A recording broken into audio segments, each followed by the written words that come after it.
This episode is brought to you by the Financial Times. When it comes to news, it's easy to find out what, who, where, and when. But why is harder.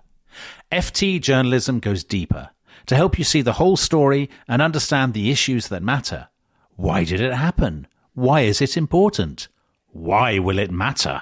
Listeners to The Rest is History can save over 40% on an annual digital subscription to the Financial Times by visiting ft.com/history. For the why, Financial Times. This is an advertisement by BetterHelp. January arrives with a sense of expectation and change. But real change is rarely loud or dramatic. It's noticing what no longer needs to be there. Thoughts you keep turning over even when they're not helping. And when you live with those long enough, they can start to feel normal until you pause and see them more clearly. That's where perspective helps. Not fixing yourself, just creating space to understand what's been weighing you down. Therapy can offer that space, a clearer view of your own patterns and what's worth holding on to. BetterHelp makes starting straightforward. You answer a few questions and they match you with a qualified therapist. If it doesn't feel right, you can switch at any time. Whether you're into New Year's resolutions or not, working to better yourself is something everyone should do. And you don't even need to bulldoze your life to do it. Simply use BetterHelp. BetterHelp makes it easy to get matched online with a qualified therapist. Sign up and get 10% off at betterhelp.com/restishistory. That's better, HELP.com/restishistory. This podcast is brought to you by Carvana. Car shopping shouldn't feel like preparing for a marathon of paperwork. That's why Carvana makes buying and financing your car easy. From start to finish, search thousands of vehicles with great prices. All online, all on your time. And when you're ready, your new car shows up right at your door. It doesn't get better than that. Buy your car the easy way. On Carvana. Delivery fees may apply.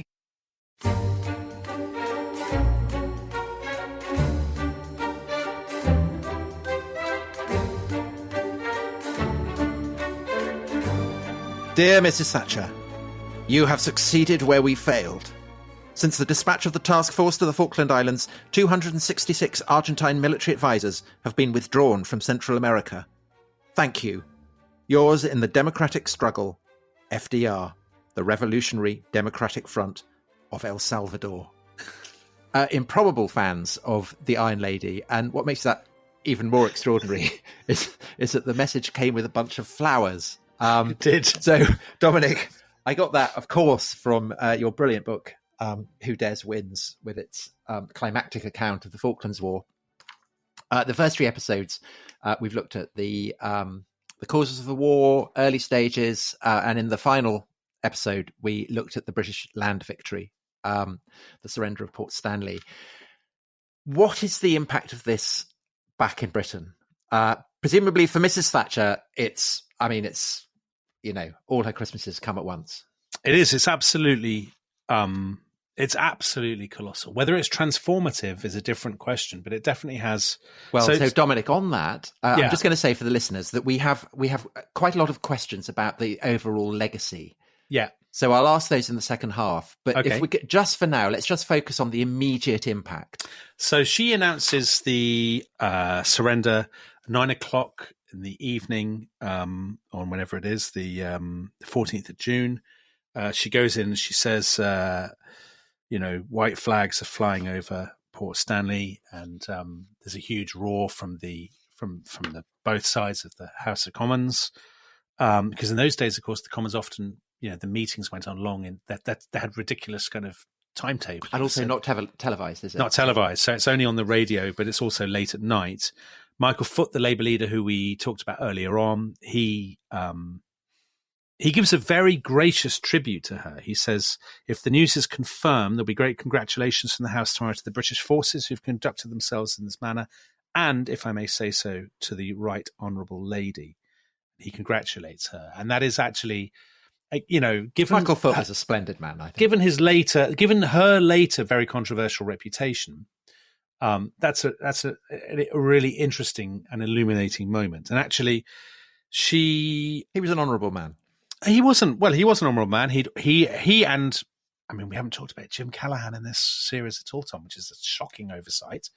Jim Callaghan had also been, her predecessor as Prime Minister, had also been very, very pro the war, and also pays a tribute to her.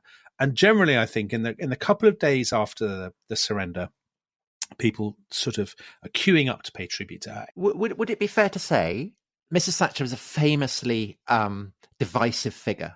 And she almost seemed to thrive on the fact that people disliked her as well as supported her. Yeah. Would it be fair to say that in the immediate aftermath of the Falklands victory, she kind of briefly becomes a unifying figure? Would that be going too far?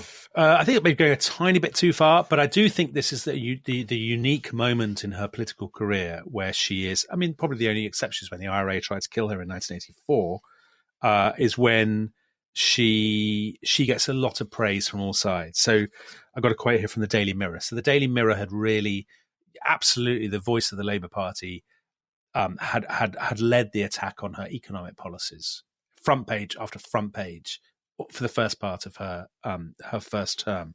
And it said, now had things gone wrong, had things gone wrong, it says, it would have been known as Thatcher's War. But now things have gone right. Nobody should deny her the credit. The scale of her triumph in both military and political terms is amazing. I mean, that's an extraordinary thing for such a staunch Labour party to say about somebody whose economic policies have been so abrasive and so controversial. So it is a rare moment when, for once, as you say, certainly across the political spectrum, with the exception of people on pretty much the far left, so Tony Benn, Ken Livingstone, Jeremy Corbyn, people of that kind, Arthur Scargill, she's getting a lot of praise. And how long does it take for that to wear off? Yeah, a couple of days. No, I think she has a bit of a honeymoon that probably lasts for another year or so, actually, probably until her re-election victory in the summer of 1983. She definitely has been transformed in the public mind because she now is playing a role that she had never really played before. She has had sometimes sort of little stabs at playing it, for example, when bashing the Europeans about the common market budget. But she's now playing the role of the patriotic kind of national leader, rather than the kind of the nurse or the nanny administering medicine that you don't like. But that still grates on people, doesn't it? Because famously, she wants to host a church service of celebration, a kind of parade and a church service in St. Paul's Cathedral. Yes. The Dean of St. Paul's is very much a man of the left. Yeah. And he proposes that the service be done half in English and half in Spanish as a gesture of reconciliation with Argentina. And how does that go down with Mrs. Thatcher? Oh, of course, it's hilarious, actually. The discussions for this in the archives are brilliant because basically every churchman involved with it, wants it to be utterly different from what she wants. So she wants a national service of Thanksgiving. God is an Englishman. Yeah, the president of the Methodist Conference says basically, I don't want the slightest hint of celebration of our victory, and no military men can read any lessons or do anything like that, read any bits of the Bible. The Catholic Cardinal Basil Hume, he says he will not countenance any use of the word liberation of the Falklands in the service. And as you say, the Dean of St. Paul's, first of all, he wants half the service in Spanish. Mrs. Thatcher goes absolutely ballistic. And John Knott, her defense secretary, says, the people who are inviting to this are the families of the dead. How are they going to react when they have to do the Lord's Prayer in Spanish? I mean, obviously they're not going to be very happy with that. So they basically whittle down the Dean of St. Paul. So at the end, he's basically reduced to saying, could we possibly at least print the Lord's Prayer in Spanish in the order of service? And Mrs. Thatcher just writes in the margin, no! Why? So it doesn't happen. So it doesn't happen. But then what happens is the sermon is given by the Archbishop of Canterbury, Robert Runcie. So Robert Runcie, I mean, he's another of these. Yeah, I mean, absolutely. So he's another kind of thick glasses, grey hair, proves balding. your point. And he's an absolute war hero, isn't he? He was called Killer. He was a tank commander in the war. For those people who don't remember, and for overseas listeners who think we've just gone mad, Robert Runcie is like a man that a casting agency would supply if you said, give me a wet, weedy, feeble, ineffectual churchman.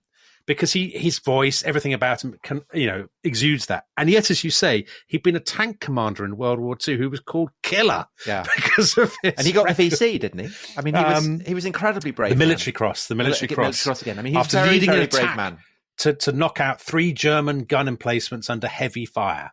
And he gives this sermon where he says he's thankful the war is over because it's impossible to be a Christian and not to long for peace.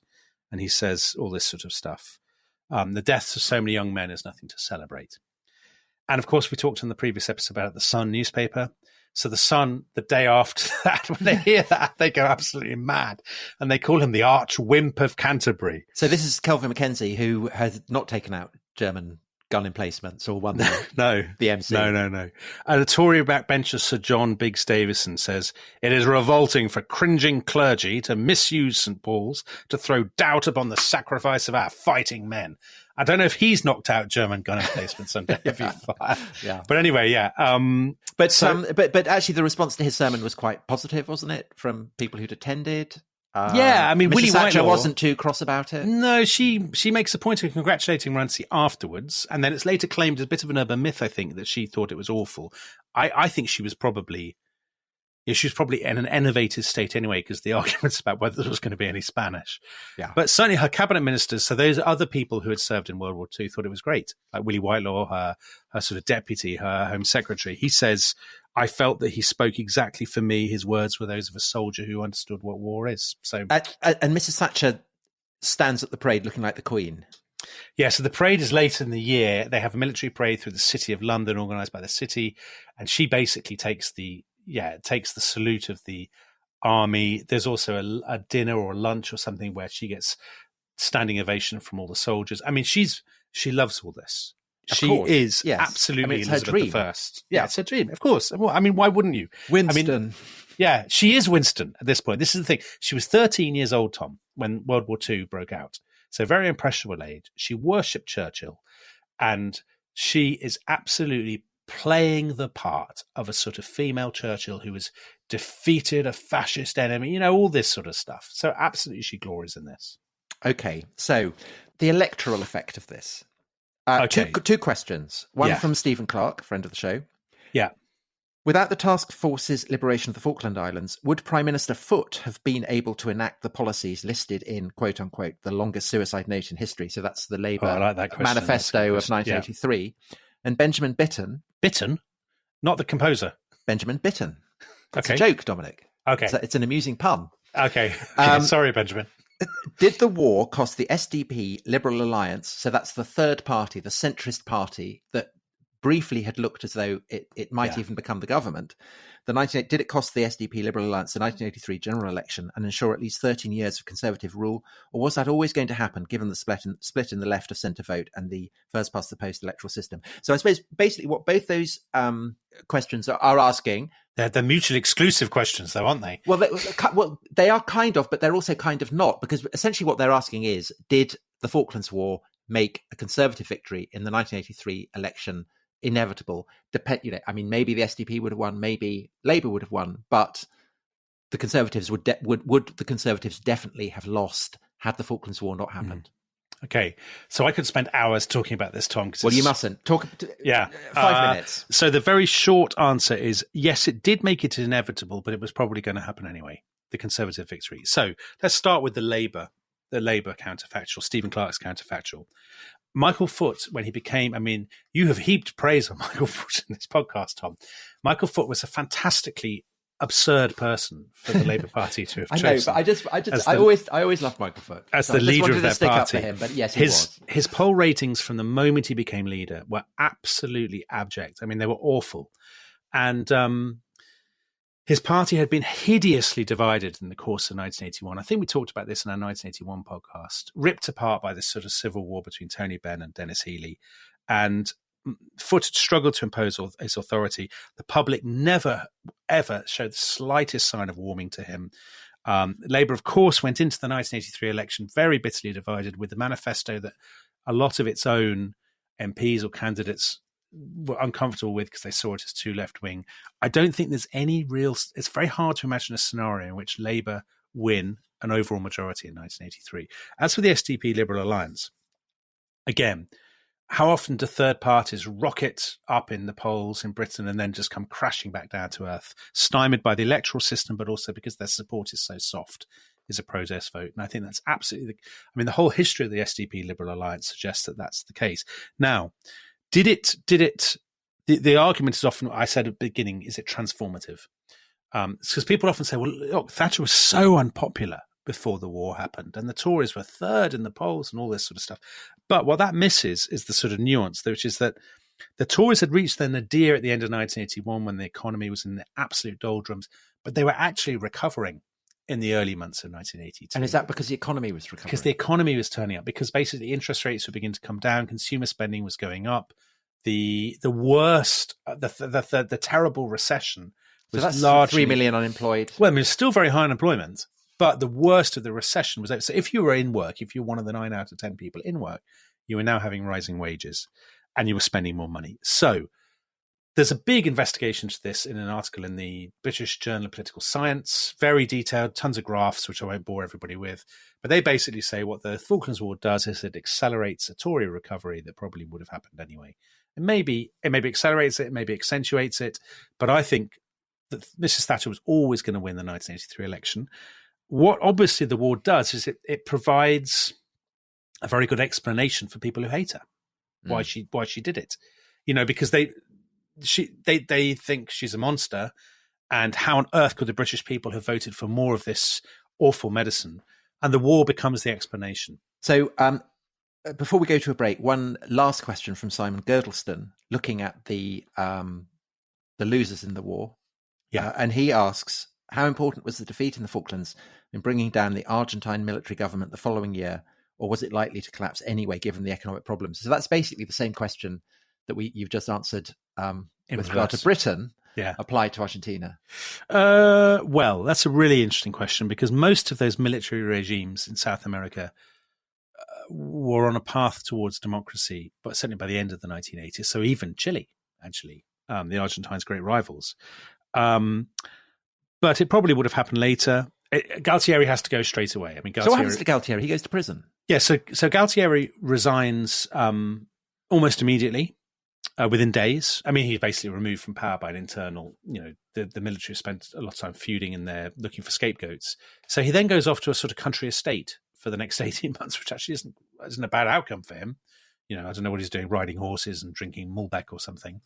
And but then in about 83, he is charged with human rights violations, and he ends up, there's a whole series of court cases. He ends up being stripped of his rank, and then he's ended up being pardoned by Carlos Menem at the end of the 1980s. And Carlos Menem's the guy with the huge massive sideburns. Massive sideburns, yeah. So basically what happens is that Argentina, there are huge public protests. The military junta had put all their eggs in this basket, basically, that they thought. It seems amazing they didn't supply more support then. But they couldn't. Because they didn't have it. I don't think they really had it. Okay, fair enough. The British have knocked out part of Port Standards Airfield. They just don't have all these extra supplies they can send. The amazing thing about the Galtieri regime is that, I don't know whether one would like to think that there are parallels with Vladimir Putin or something. There probably aren't, but it'd be brilliant if there were. Because what they'd basically done was they just thought, we'll go into the Falklands. All their energy had been put into getting the islands, but defending the islands had never really occurred to them that the British would try to take them back. And they sort of thought, well, the Americans will side with us, so we don't even need to do any planning for fighting off an invasion. So when the invasion happens, they're a bit rabbit in the headlights. There's a real sort of, they actually fight, some of them fight, particularly the pilots, fight very kind of valiantly. But it's an absolute losing cause. They were probably, as long as luck didn't really go against the British, the Argentines were always in a real sort of uphill struggle. Okay, and so and Argentina does become, to repeat Simon's question, does it expedite the process? Yeah, it does speed it up. Absolutely speeds it up. Yeah, because the junta is completely and utterly discredited. Their dream was to recapture the Falklands. They'd done it, and they were absolutely campaigning on it. And then for everything to blow up as disastrously as it did, they've got nothing left. They've got nothing to. They stand for nothing. And that Borges quote that you began the whole series with, two bald men quarrelling over a comb, is that how it comes to be seen, that it was a pointless war? In Argentina? Yeah. No, I don't. Certainly not on the kind of right of Argentine politics. I mean, I think a lot of people on the right would just say, there'd be some people who would say they're still our islands. We still want them back. And one day we'll get them. Maybe they will. Well, maybe they will. I mean, who knows? Well, so that takes us on to the broader perspective. We've got, again, lots of questions about that. So let's take a break. And when we come back, we will finish off this series by looking at some of those broad brush questions. Okay.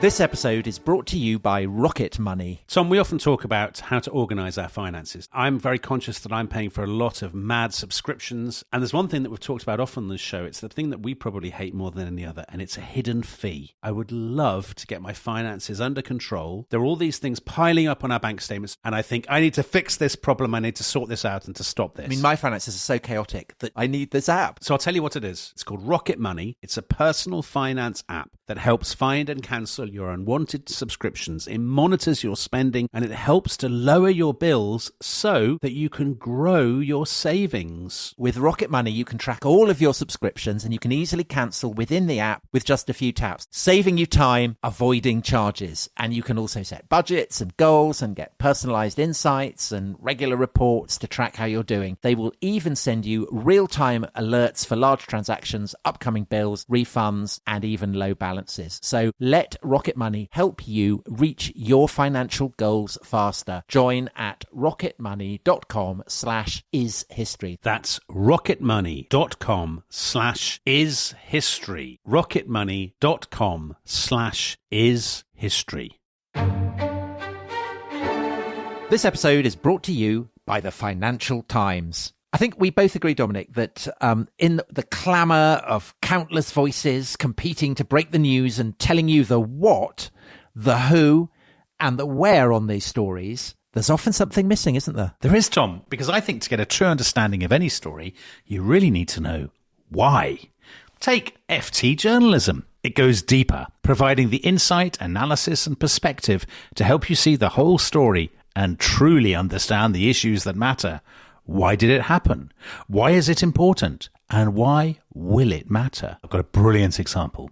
So they had an article recently, a fascinating article about why populism became popular. And this Financial Times article absolutely delved into that. It was so interesting. And does it nail it? Yeah, it nailed it. Absolutely nailed it. And it really made me look at populism in a new light. Well, if you're interested in the why, we have good news. Yes, listeners to The Rest is History can save more than 40% on an annual digital subscription to the Financial Times by visiting ft.com/history. For the why, Financial Times. We hope you've enjoyed our retelling of the Falklands over these last 3.5 episodes. And we'll get back to the final part very shortly. But before we do that, I just wanted to let you know about a new series from our producers, also on the Falklands War. It's called Battleground, and it's hosted by the military historian Saul David and the foreign correspondent Patrick Bishop, who was actually on board one of the British ships during the campaign. Basically, if our version has wet your whistle, but you prefer your history with more on the battles and maybe slightly fewer genius impersonations, then this is the pod for you. And every episode, they're going to be talking to someone who was at the heart of the action, from special forces commandos to military leaders to politicians. In the first episode, it's Lord Luce, the Foreign Office minister responsible for the islands, who led the diplomatic effort before the invasion and was in the room for some of the dramatic decisions made by Mrs. Thatcher and others that we've talked about here on our series. Search for Battleground, the Falklands War, wherever you get your podcasts, or there's a link in the episode description.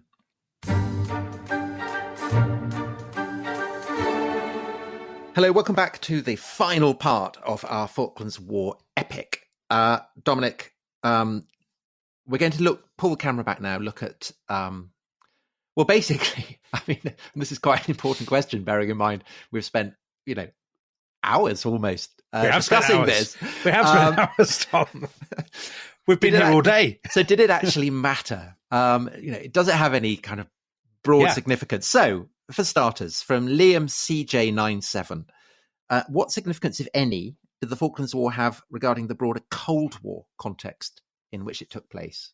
So specifically the Cold War. The Cold War, I think it's because it's two, in terms of the Cold War, it's two allies fighting with one another, which is why it was so difficult for the Americans. A funny thing about the Cold War context is that much of the British public debate during the early weeks of the war among the public themselves has a Cold War dimension. So the number of people who were recorded in because mass observation is going at this point, which is this sort of project where people send in, you can just still do it now, actually. It's a brilliant historical project.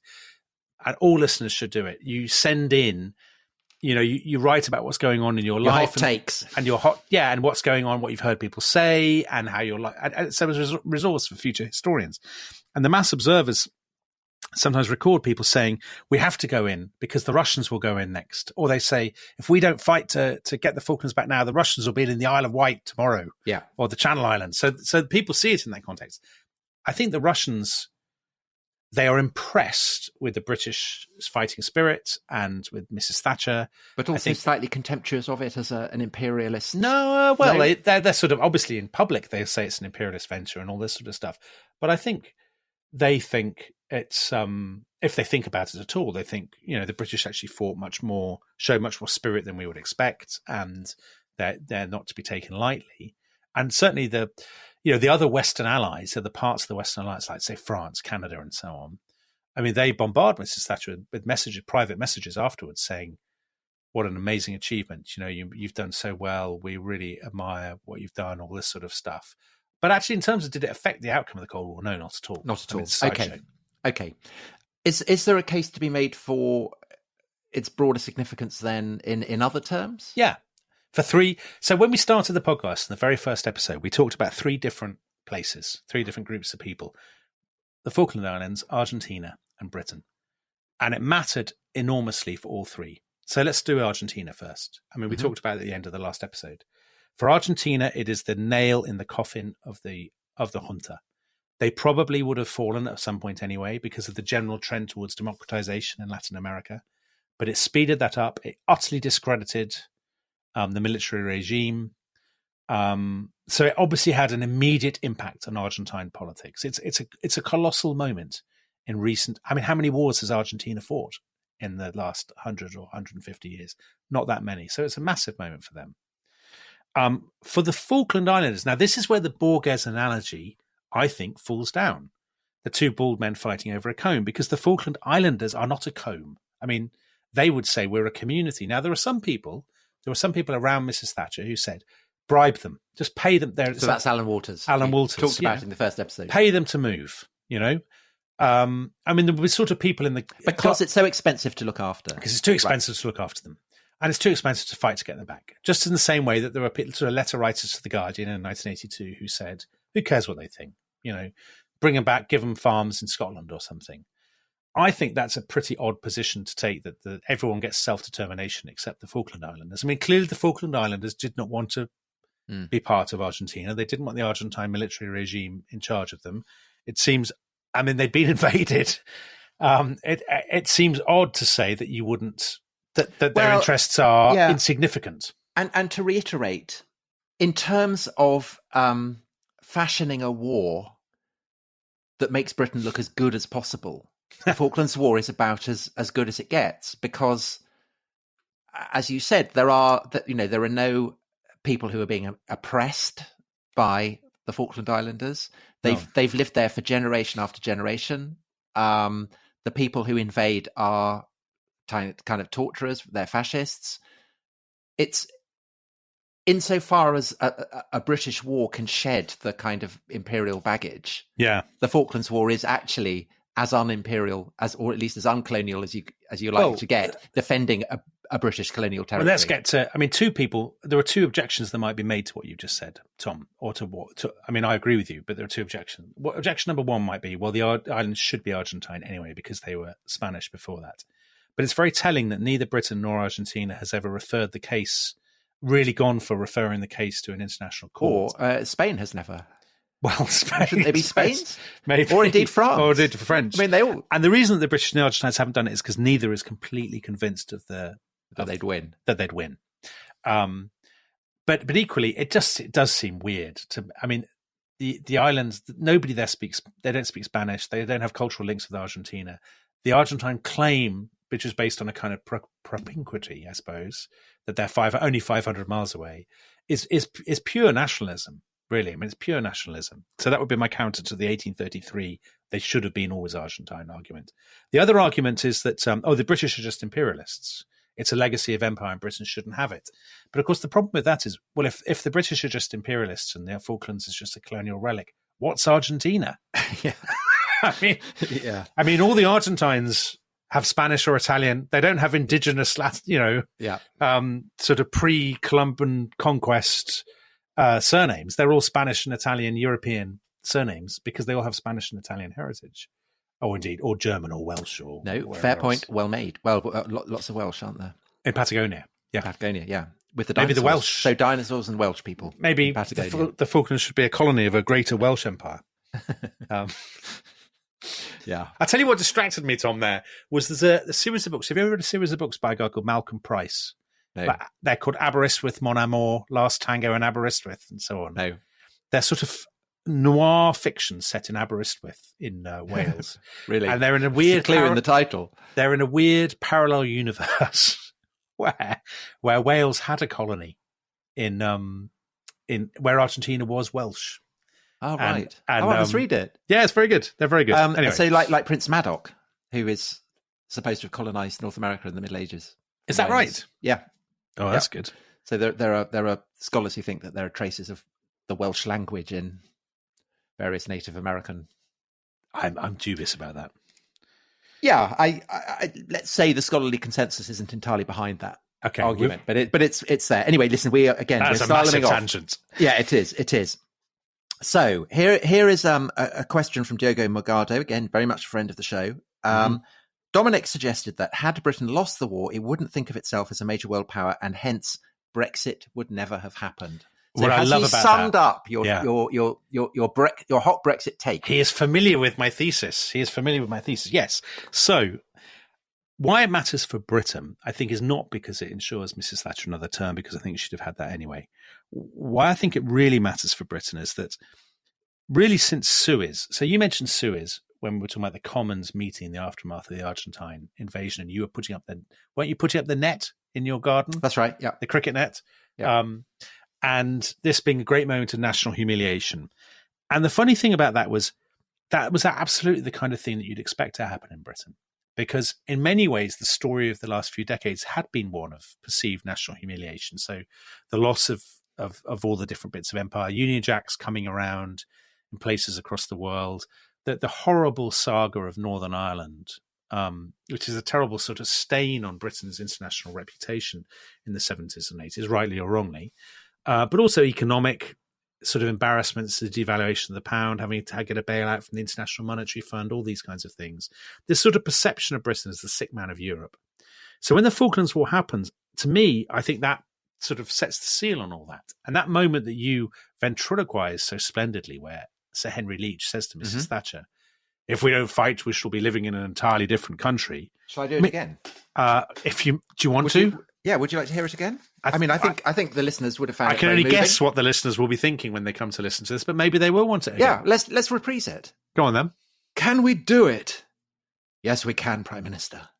And though it is not my business to say so, we must. For if we do not, or if we pussyfoot in our actions and do not achieve complete success, in another few months we shall be living in a totally different country whose word will count for little. Now, you see, Tom, I think you delivered it this time with more feeling. I did. Because we've reached the end. And so now I'm... Before you didn't know what was going to happen. No, now I'm aflame with patriotic zeal. Yeah, because you didn't know how it was going to end. The Union Jack is fluttering over my head as I recite that. Extraordinary scenes at Brixton. Yes. So Henry Leach's argument that basically it's a turning point. He says, if we don't do this, I think is an interesting one. What if they hadn't done it? What if they had allowed the Argentines, as it were, to get away with it? Or what if they'd sent the task force and they had blown out of the sea? And been blown out of the sea. What would have happened then? Well, irrespective of the political impact, I think psychologically what that would have done was it would have confirmed the narrative that was so entrenched in the 1970s of inevitable British decline, of Britain as the kind of market leader in being a failing Western democracy. Yeah. And also, I suppose, confined to the European theatre, because absolutely, the whole sending ships across the ocean. But also Diogo Morgado's argument, which is that, well, I think it's your argument, isn't it, that he's quoting? Yeah, it is. So the thing about Brexit and the thing about Europe specifically, Britain had gone into Europe in 1973. And there would really, there had been a bit of the element of like, we're all friends now after the war, let's join hands, kind of kumbaya. But probably a stronger sense in that debate was we were an empire and we're not anymore. So we have to kind of find a new lifeboat to jump into. So this sort of, people had gone into Europe the public polls show a lot of people gone into Europe quite grudgingly as a sort of a strategy born of a perceived sense of failure. And what you absolutely see everywhere in the summer of 1982, you see it in the press, you see it in people's diaries, you see it on TV. ITV has this huge night of spectacular with all Roger Moore and, I don't know, Shawaddy Waddy or whatever. And from that point on, Brexit was inevitable. but there's this sort of sense, Britain has changed. Britain has become a different kind of country. And Mrs. Thatcher, absolutely. I'm just trying to dig out well, here's a good example. So this is from the Daily Express. The columnist who wrote this, I met him after I published the book, and he said he was delighted that I dug out his column and featured it. It's a guy called Peter Mackay. He wrote a column called The Crowning Glory. And this is after Princess Diana gave birth a week after the end of the Falklands War to Prince William. What times we live in, the excitement surrounding a royal birth, the famous victory in the Falklands, a nation which, according to all recent opinion polls, exults in a common aim. There cannot have been a June like this for 30 years. Indeed, since June 1953, the Queen's coronation coinciding with the conquering of Everest, and the headline over both events which said, all this and Everest too. And he goes on, he says, we'll have to wait for a long time to see the likes of this summer and the excitement of these days in which we seem incapable of defeat. And that kind of stuff, which Mrs. Thatcher does too. She goes to Cheltenham Racecourse and she gives this speech saying, we have ceased to be a nation in retreat. We have found ourselves again in the Falklands, the spirit of the South Atlantic, as she calls it. Enoch Powell, who people sometimes see as one of the sort of the prophets of Thatcherism. He wrote in these, he said, a change has come about in Britain. We are ourselves again. And that kind of, that was the title, as you know, Tom, of the final chapter of my book on this, We Are Ourselves Again. Because I think among people of that persuasion, not everybody, no, but people of that persuasion, there's this sense of, oh, thank God we've thrown off the last few decades.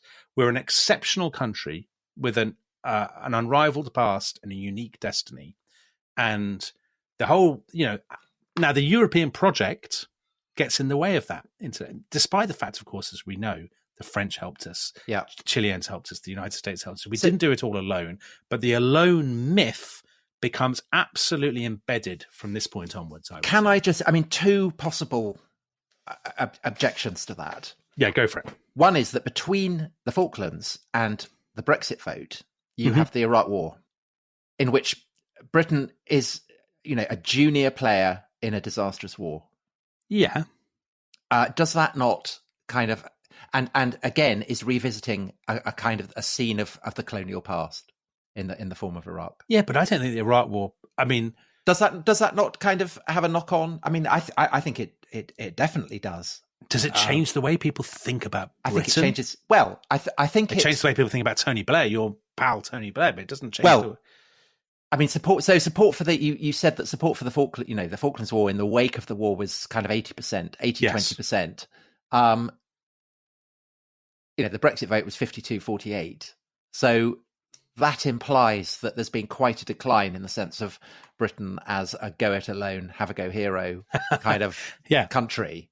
And I would say that the experience of Britain going to war in distant, non-European theatres hasn't been a particularly glorious one since the Falklands.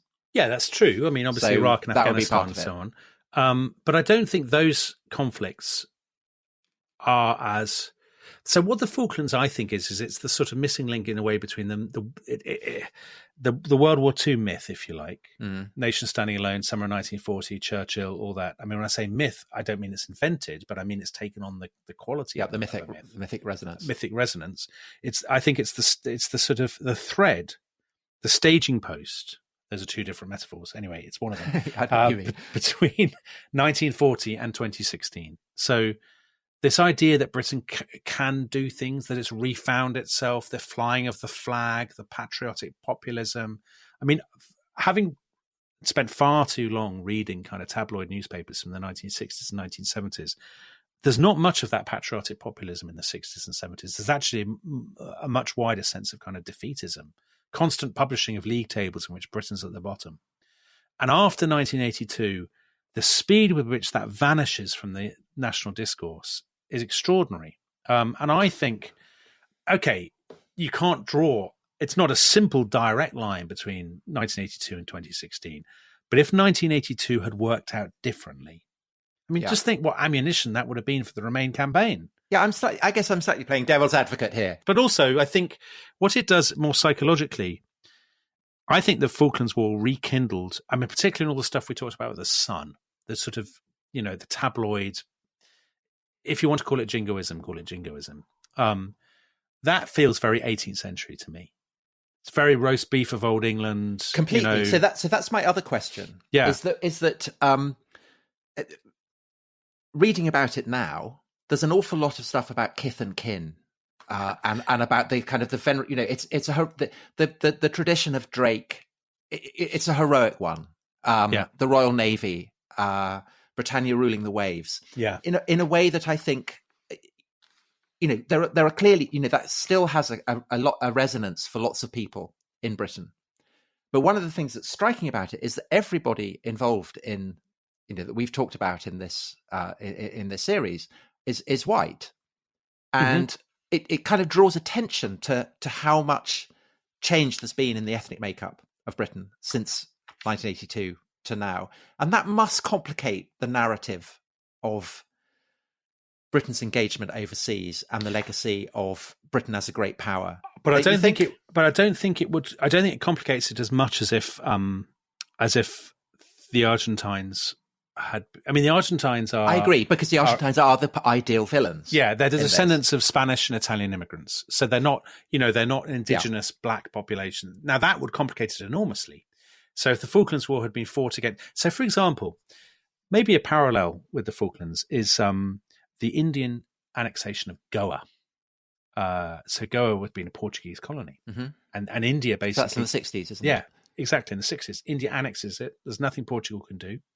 And from that point onwards, Goa is Indian. Now, had that been the analogous kind of situation, in other words, had it been a post-colonial country with a kind of indigenous population who had seen themselves as being oppressed by colonial overlords, taking back something that has an ethnic population not unlike their own against their white oppressors, then the Falklands War would obviously look very different today. But it's not like that, is it? Yes, I agree with all that. I just think that, with 80% enthusiasm for the Falklands War in 1982 and Union Jacks everywhere, Hearts of Oak, Drake, Nelson, you could say that perhaps it was the last kind of guiltless hurrah for a kind of tradition of exultant patriotism.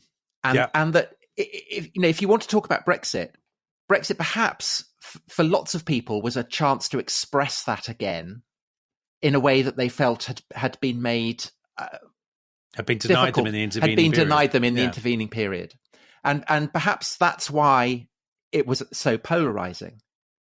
Yeah, possibly, Tom. I think on the other hand, I'm slightly thinking on my feet here. But. Yeah, but I think the implication of what you're saying, though, is that the sort of ethnic minority population of Britain, the non-white population, would be among the, they would be swelling the ranks of the 20%. and I'm not sure that's necessarily true. I think maybe not. There'd be an awful lot of black. Well, I know that lots supported Brexit as well. And also, let's imagine a similar situation. Imagine Argentina was currently run by a hard right dictatorship that applied electrodes to the genitals of poets, and they invaded the Falkland Islands tomorrow. What would public opinion be like in Britain? I mean, I don't think that's a really interesting question. I don't think it would be 52-48. I think it would be more like the 80-20. Well, I suppose the Ukraine, the general support for Ukraine. Yeah. And I think the 20 would be the same people, by the way. Salman Rushdie, Margaret Drabble, Polly Toynbee, Jeremy Corbyn. You know, a lot of our listeners would be among the 20. I don't want to completely stereotype the 20, but I think the proportion that would be the sort of retake the islands. Because I don't think, I mean, you talked about it as a colonial war. Now, when we think about post-war colonial wars, it was a colonial war because this was a colony. But Tom, when we talk about colonial wars, we generally think about two kinds of war. So one is a war where just the occupying power is trying to suppress a nationalist uprising. So that would be, the French in Algeria. Well, I mean, actually, no, that's a different kind. The other is where you're backing settlers against an indigenous population. So one is very straightforward. It's occupiers and occupied, and the other, the settlers involved. The Falklands is not quite like either of those things because there is no. So to keep saying that it's the perfect colonial war because none of those complexities are involved in it. Yeah, but that makes it different from almost any other colonial war. I agree, but I do also think that that attitudes to the empire have, and I know that this. Mrs. Thatcher wasn't interested in the empire. The Falklands War wasn't about trying to recreate the empire. I understand that. But it was nevertheless a colonial war. And I do think that attitudes to the empire have become more complicated. Of course they have. Now, what's really interesting is, so the phrase that's sometimes used with the Falklands War is the empire strikes back, most famously by Newsweek magazine. So it's the task force setting off. As the task force. Yeah. But the first use of it that I found when I wrote my book was among soldiers themselves. They have it written on a kind of blanket that they're hanging over the side of one of the ships as they leave. So it's being generated, as it were, from below. And it's among the troops, the young men in their early 20s, obviously because they're the target audience for Star Wars. They've seen the film so just a year or two earlier. Yeah. How much is this a war of nostalgia for empire? I don't think it is about nostalgia for empire. I think it's nostalgia. No, I don't think it's. It's nostalgia for this, Tom. It's nostalgia for the Second World War. I think. I think it's even more than that. I think it's nostalgia for Britain ruling the waves. I think it's Hearts of Oak. It's Nelson. It's nostalgia for a world in which Britain uncomplicatedly rules the waves. It's not a nostalgia for the implications of why Britain rules the waves. Well, let me just read you this. I think it's sea shanties and well Drake and all that kind of stuff. Of course. Let me just read you a couple of things. So one is, let's go back to the 5th of April. So that's when the task force leaves from Portsmouth. The Daily Mail had a bloke there who interviews one of the crowd. The guy in the crowd is called Tommy Mallon. He is a veteran of World War I. And this is what he says. He says, I thought England was done for, spineless, a doormat for the world. I'd pass the war memorials or see Nelson's victory, and I'd wonder what it had all been for. But I was wrong, thank God. We're still a proud country and we'll still protect our own. So that's... right, so it's the protecting our own. Yeah, well, that obviously... So I think that has become more complicated. Yes, I think that's fair enough. Because what he means by our own is people from like Britain us. who went out in the 19th century. I think. Well, I think so. Jonathan Raban who we talked about who had this brilliant book about sailing around the coast of Britain. Brilliant travel writer. He says at one point, the thing about the Falkland Islanders is they look like Britons from the 1950s. I mean, You're right, Tom. He means white Britons because they speak and they sound and they look physically because of the way they're dressed, because they're old fashioned, because their stuff's having to be imported. Well, it was all that kind of, the archers stuff that you were talking about when the British troops land. Yeah, exactly. Have Leeds been relegated? Yeah, it's like the troops have landed in an episode of All Creatures Great and Small. Yes, yeah, exactly. So I think there's a writer called Anthony Barnett, who's actually a very, very big Remainer. and has written tons of stuff. Yes, I've People's Vote, all this sort of business. I've shared a taxi with him. There you go. Across Greece. He's the husband of Judith Herron, isn't he? The Byzantine historian. Yep. So he wrote a really, really, I mean, I don't personally necessarily agree with him, but I find it really insightful and interesting. He wrote a really good, I can't remember if it was an essay or a book in the immediate aftermath of the Falklands War, in which he says, I mean, he noticed that something had changed, and he calls it Churchillism. And he says, the whole thing is drenched in this obsessive nostalgia for the summer of 1940, but also for D-Day, obviously. The idea of standing alone, the idea of an island people, the idea of fascists, the prime minister who rises to the moment, the standing for freedom, that we're just a little people, our men with their backpacks yomping across the moors, bobble hats, all of this, all of that stuff, and the naval stuff is a huge element of that because it's so deeply rooted in Britain's self-image. But I think a lot of that iconography obviously was used in 2016. And completely. Among people who didn't vote to leave the EU, I think it still has a huge pull, doesn't it? I mean, yes, but I think it also has a huge repulsion effect. I think lots of people are a lot, as Jonathan Rabin was, find it unsettling and frightening and disturbing. Well, yeah, I mean, and I think that is what made Brexit and the debate that followed Brexit so visceral on both sides, I think. So Alan Bennett, the playwright, who's, of course, another great Remainer, writes an annual big diary column for the London Review of Books. He wrote a piece saying, after this result... After the Falklands? After this result, I don't feel English. There are people singing Rule Britannia, these kind of vulgar people. I feel like everything I believed in has been turned on its head. And he's not talking about the Brexit. He's talking about the Falklands War. But he basically writes the same column again in 2016. Okay. So all right. So I think you have completely convinced me that the Falklands reverberate into the present. Okay, maybe it doesn't cause Brexit, but it amplifies trends that culminate in Brexit. I don't think you can talk. I think the two are exactly. They're on the same continuum. I don't know. Yeah. Okay. I've mixed metaphors on this now so many times. And do you think that justifies 4 enormously long episodes on it? Definitely. I think it does. Yeah, but definitely. I think a lot of people, Tom, they'll be keen maybe not to hear more about the Falklands War, but possibly to read more. But to read, do you not think? I think they would. I'm going to recommend it again. Your book on this, Who Dares Wins, Britain 1979 to 1982. And I was talking about this with Sadie, my wife. We went to a very peculiar hotel in Cornwall. It was a special offer, and so we foolishly took it up. It was a terrible hotel, kind of Faulty Towers-esque, and it just rained solidly. And so we stayed in our awful damp hotel room. But I had your book, which is about 7,000 pages. And honestly, Dominic, it was one of the great reading experiences of my life. I think I live tweeted it, so you were able to tell how much I was enjoying it. And the Falklands War is just, there are 4 chapters, aren't there? It's the most brilliant climax. I think it's one of the great passages of contemporary history. Oh, Tom, you're too kind. What have I done to deserve this? But the rest of the book is fabulous as well. But the Falklands, it's absolutely bravura writing. So highly, highly recommend it. Dominic, thanks so much. Thank you, Tom. Thank you for letting me have my head. No, absolute pleasure. I've been looking forward to it ever since we started this podcast. And we remember us kind of saying, I hope we're still going. Yeah, and for the anniversary, and incredibly we are. So thanks very much for listening. If you've made it this far, all 4 of you. Bye-bye. Bye-bye.